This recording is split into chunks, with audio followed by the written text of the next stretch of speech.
ghouls and gals, welcome back to my channel. My name is Taylor and today's video is going to be a discussion of all of the books that are coming out in May 2024 that I'm really looking forward to reading. Before we get started, like always, this is a disclaimer. This is by no means a comprehensive list of all the books that come out in May, just a couple of my most anticipated, and I will be having information about all of the books listed beside me on this screen as well as listed in the description bar below. So with all that being said, let's just go ahead and get into it. Our first book comes out May 7th, and that is Supplication by Nour Abi-Nakhoul, and this one is a lush and gothic horror. This is a hallucinatory horror novel where we are following, it is set in the consciousness of our main character, who is exploring a very changed and nightmarish world. We start at the beginning of this book where our protagonist wakes up. She is in like a basement. She is captured, but then we follow her as she moves from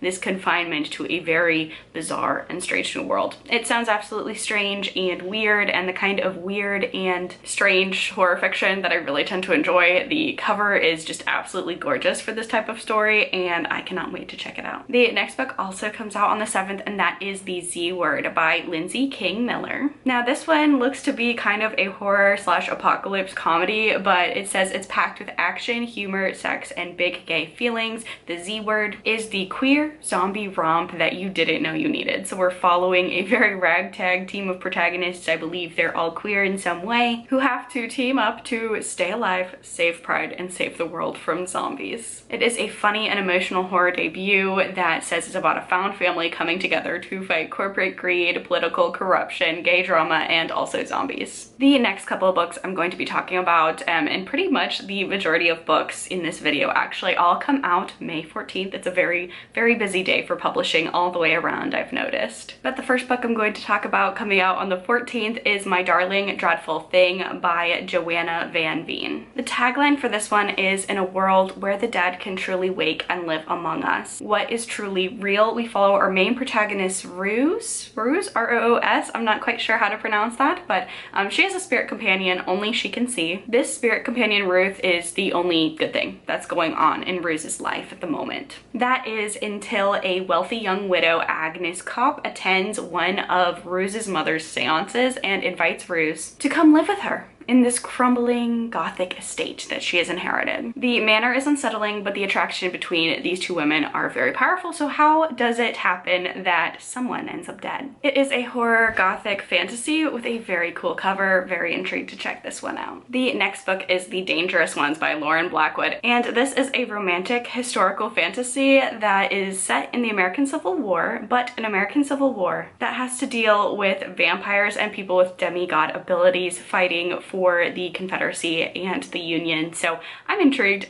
This really sounds kind of a premise like Abraham Lincoln Vampire Hunter, and also I believe this also was in Interview with a Vampire a little bit, just, you know, the connection between slaveholders in the South, people who owned slaves, and vampires like working together to perpetuate evil on American soil. So I'm intrigued. I'm intrigued how the whole romantasy aspects will impact this one. Romantasy, very hit or miss for me, but I am interested in the premise just because I've read some vampire fiction in particular that deals with the Civil War and this time era. I think it's absolutely a good era if you're writing a historical horror, because there's already so much horror already. And I'm thinking also, Justina Ireland also had a Civil War. I think that one was zombies, not vampires, but this like whole Civil War and antebellum era I think could be really, really interesting for historical horror. So we're combining vampires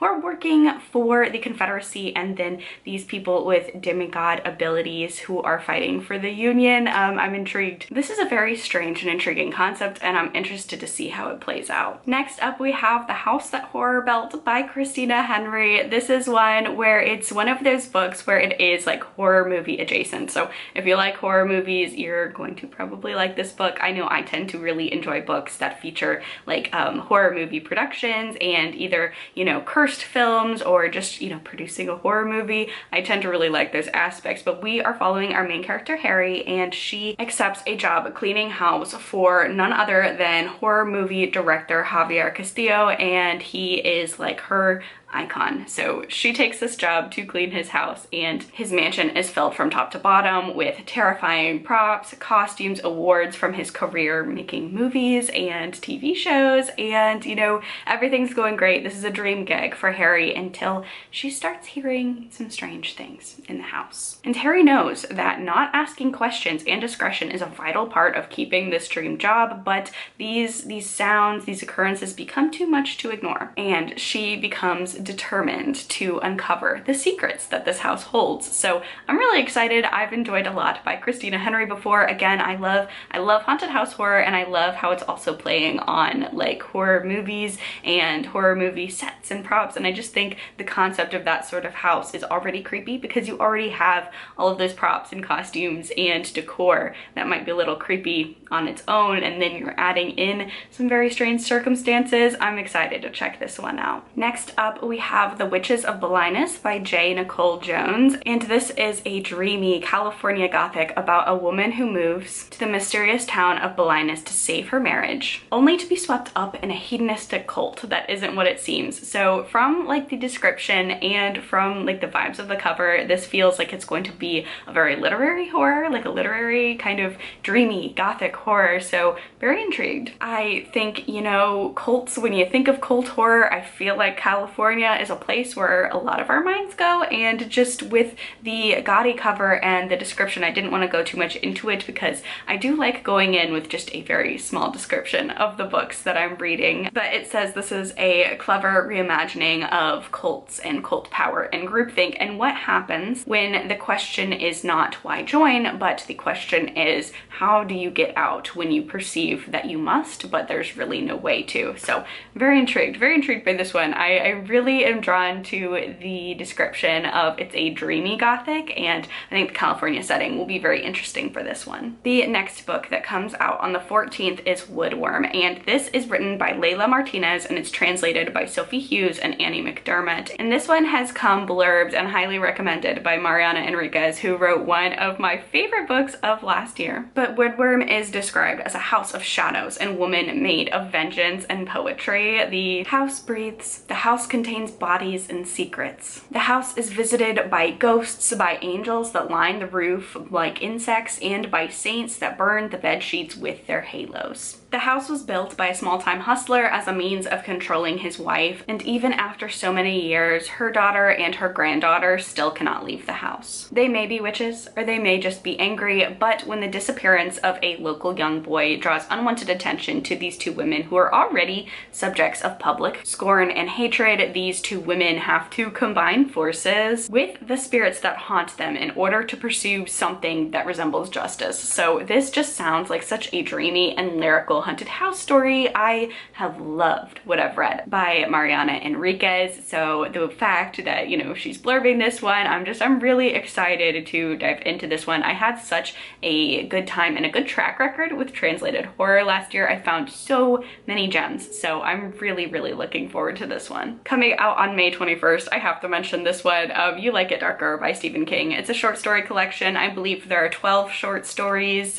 I don't know if you can tell by the bookshelf behind me, I am a constant reader. I pick up all of Stephen King's new releases. He's one of my favorite authors, and like a lot of people, I'm guessing one of the authors that got me into horror. I'm definitely looking forward to this one. I think Stephen King does short stories so well. I think, you know, he gets a lot of praise, like understandably and deservedly so, for his longer fiction works. However, I honestly think a lot of times too, his short stories are like his top tier, and where he really shines with his concept. And that's from someone who's one of her top 5 favorite books is It. Okay, I like his long form stuff, but his short form fiction, I think they're really good. They're really good overall. I haven't read a short story collection from him before where I've just absolutely hated everything. Like, I've really enjoyed them, and a lot of the shorter stories are ones that really have stuck with me. So I'm excited for the short story collection, as well as I think if you've never tried out Stephen King and you want to try out a Stephen King, honestly, I would recommend for most people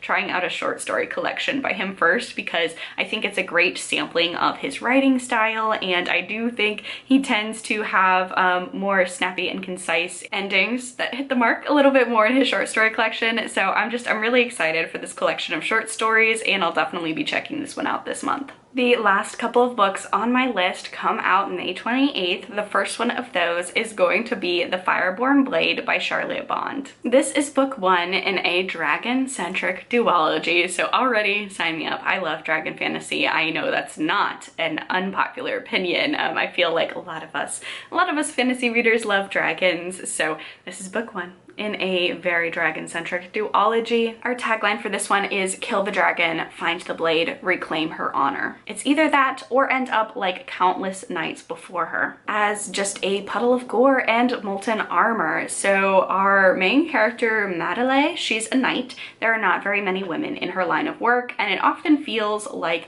the sneering and the contempt from her peers is worse than the actual dragon slaying part of her job. A minor infraction forces her to redeem her honor in the most dramatic way possible. She has to retrieve the legendary blade, the Fireborn Blade, from its keeper, the dragon, the White Lady, or die trying. And if history tells us anything, it's the die trying areas of the story where you get your coin. This is a sapphic fantasy. I believe it's a debut. And you know, I really like the medieval setting with the knights and the dragons, and especially knowing going into this that it does have sapphic elements. I'm very much intrigued to check this one out. Cover is absolutely gorgeous. It just reminds me of just such like a classic fantasy story, and I'm intrigued to see what it brings to the dragon-centric fantasy genre. Last but not least, we have Evocation by S.T. Gibson, and this is book one in a series, I believe, which is so exciting. We already got one release from S.T. Gibson this year, and I love her work. I love her work, both of her books that I've read in Education and Malice and A Dowry of Blood,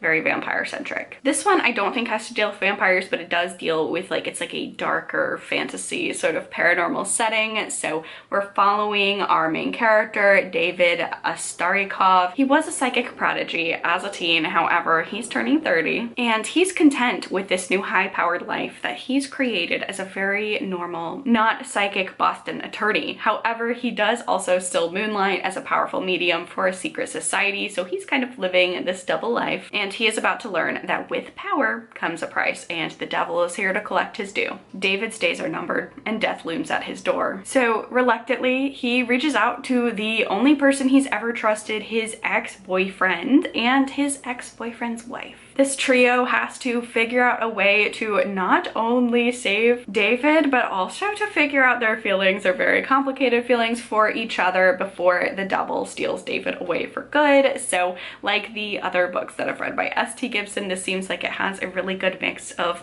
paranormal and darker fantasy elements, along with some polyamorous and just some very intricate romance. So I'm very intrigued. A gothic fantasy series, definitely sign me up. S.T. Gibson is an auto-buy author, and I am just so excited to check this one out. But there you have it. Those are some of the books that I'm really excited to check out in May. Definitely let me know down below what books you're excited to check out. Thank you all so much for watching this video. If you enjoyed it, please give this video a like, leave a comment down below letting me know what's your most anticipated book from this list. Subscribe to my channel for all of the bookish, cozy gaming, and horror content. Stay safe, stay spooky, and I will see y'all in the next video. Bye!